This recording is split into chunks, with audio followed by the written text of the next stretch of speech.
everyone, welcome back. Fubar here, and today we're going to be talking about Base Defense Redefined. Now, towards the end of this video, I'm going to actually show you a clip of about lib infantry and the fact that they actually can throw smoke grenades while on defense. This setup that I'm about to show you, that is my setup, in my opinion, is one of the most flexible setups in Warpath. The reason why I say that is because if I want to, I can field fight. If I want to, I can also base to base. Not as well as others with multiple howitzers, but I can still accomplish it if I have to. And I also have a pretty solid base defense. Now, these are the officers I would be using for my defensive setup. And for my non-defensive setup, the only thing it would be changing is actually my MBT officers, which would be Guardian of Truth and Whipcracker. And also on my infantry, I would be switching out to White Wolf and the new officer coming soon, Lonesome Star. Other than that, everything else would stay the same, and I'm going to explain why. Okay? So, over here to my officers. As you can see, I have Valkyrie here. She is a powerhouse, as everyone knows, but that's not the officer we're going to focus on. She will be great on base defense because she'll be sundering armor of the main units attacking the base or tanking the base. Then I have Golden Eagle there. He is, you guys already know all of the details about Golden Eagle. He is a powerhouse. The cool thing about him, though, is that he's applying a 10% damage base damage resist buff of 10% that can be shared up to 20%. Now, I personally won't be sharing it because I don't want to take away from him his skill tabs, and you can't reset if you're attacking or on defense. But now on to the next nitty-gritty of the officer will be Typosphere. What you may be asking, why Typosphere? Typosphere, if you look at his awakened skill, which is his awakened tactical skill in technical terms, is that he's going to buff the troop damage by 50%. So infantry doesn't really hit hard, so he's going to buff that up for 4 seconds, and he's going to also increase the firepower of all my troops in base by 7% for 4 seconds. And because he's a captain, he's going to also reduce my pairings aids skill prep time by 1.5 seconds. This is where it gets important. Now, with Vox, right? Now, Deathwish just did a tier list video.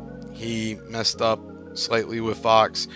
He, in his setup, he cannot be flexible to put Vox in, but I can. But if you look at her tactical skill, she gives a 30% base damage resist buff that is unmeasurable in value. Because between her and Golden Eagle, that is a 40% buff. Sorry, that was my son wishing me goodnight. He's over at his grandmother's.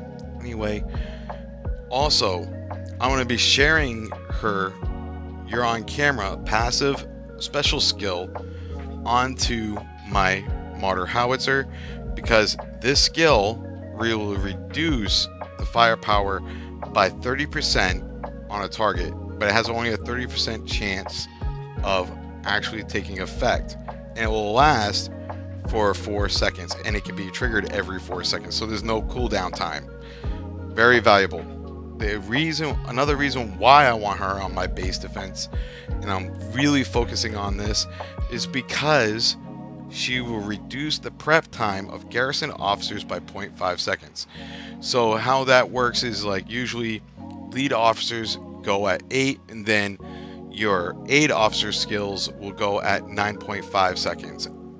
Okay, so a second and a half after. So between that, right, her base damage resist buff will always be active because of Tip of Spear, but also she's reducing that timer down to 7.5 seconds for all other officers in my troop, and also she will be a huge asset with sharing her other skills. Now, next two officers are Steel Fighter and Thorn Countess. Why? Simply enough, their awakened skill is too valuable. Steel Fighter reduces officer skill damage on the base by 30%, while as Thorn Countess reduces the base damage by 10% from normal attacks. Plus, she applies a shield, but you need to do this properly. If you want to have the maximum benefit of the shield coefficient is actually directly correlated with your unit's HP. So that means super heavies, martyr MBTs, and martyr infantry will have the strongest shield in the game before you start even stacking on skill tabs of buffing your HP. Also, you gotta take a note that she will increase the shield the troop has by 15%, and then it will be applied to the base. That means you need to have Steel Fighter first as the lead officer, then Thorn Countess as the aide to receive the maximum buff. Now, you guys already know Antonina Shevchenko. I don't need to explain why she's a powerhouse, but there is some things I'm going to do to beef her up. Now, when I say beef her up, I'm going to actually put that fatigue skill on to my Antonina Shevchenko as the lead officer, so that way she is going to be reducing the firepower of its opponent's attack, which is going to be very, very valuable. Next is Saber of the Nation. He is an absolute powerhouse on fighting tank units, and he's good on the ATG, but I want him on my Martyr Howitzer because my Martyr Howitzer is geared towards taking out armored units. So that would be very, very beneficial to me. Now, here's the big trick in the plot twist, okay? In this little plot twist right here is Argent Flame. You guys should know him by now. He is an amazing officer. Now, with his awakened skill, right, his awakened tactical skill, right, he does a massive amount of damage, and he splits his attack between 3 enemy troops, and each one will do 700 damage coefficient per troop. But if he is serving as the troop captain like I am doing, that means his skill damage of the aid is going to increase by 25%. Now, this is where things get interesting. We go over to War Machine. You absolutely know War Machine's a powerhouse. Me and Mag rated him as an A tier officer. He's one of the best officers in the game. He's a legacy officer. Great officer, okay? But if you look at his awakened skill, okay, you see that he has a 1300 damage coefficient. And this is before we even count in the reload buffs. But because of the skill damage increase of Argent Flame, effectively he is gaining 325 extra additional skill damage coefficient. So that means now he has a 1625 skill damage coefficient. That is huge. Plus you're getting that massive reload, and that is going to drastically increase the fire rate of my ATG.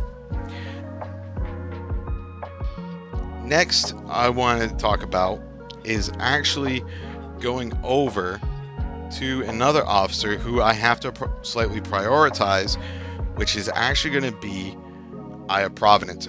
Specifically, it's going to be his second skill, and I want to get that prep time reduction of 12.5% for sorry, I gotta scroll back, so please bear with me.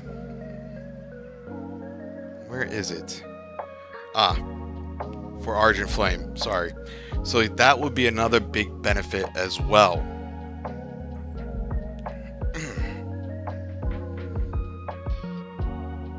Now, with that said, that is the defense side of the setup, and I already explained the offense side where only 2 units are being changed out.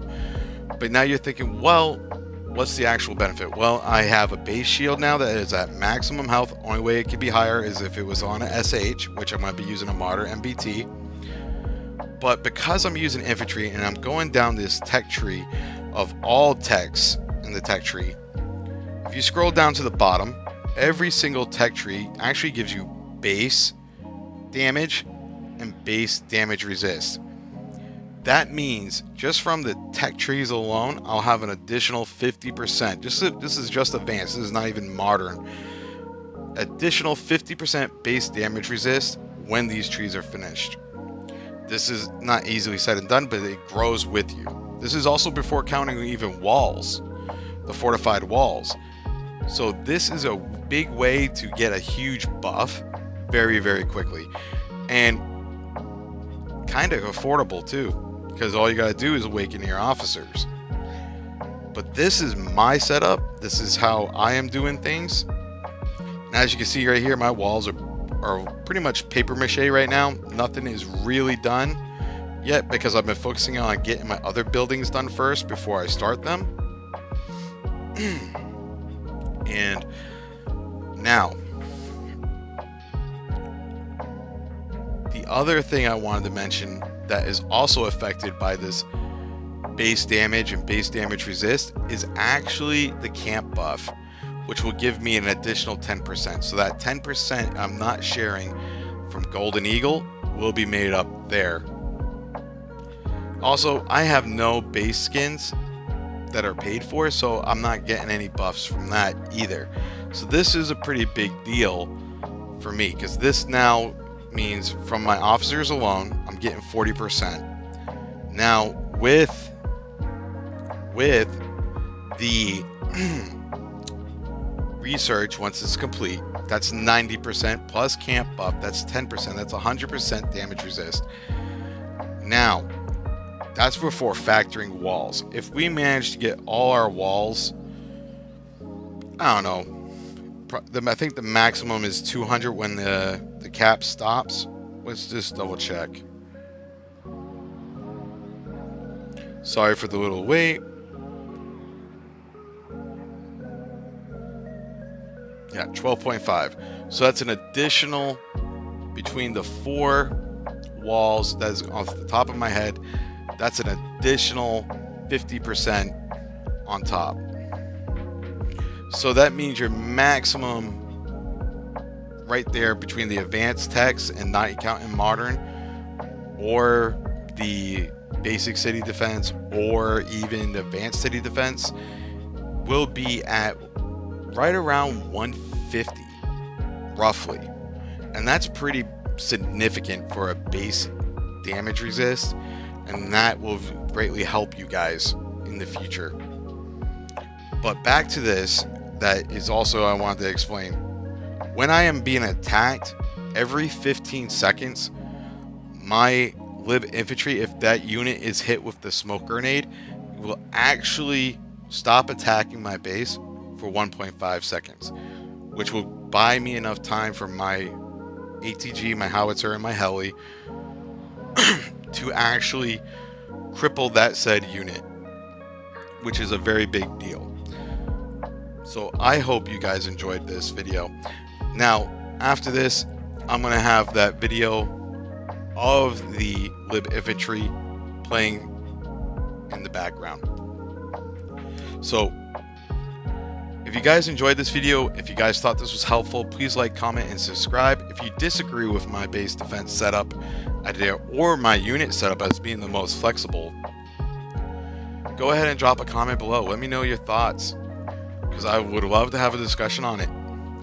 Everyone's well entitled to their opinion, and I hope you guys are having an amazing day.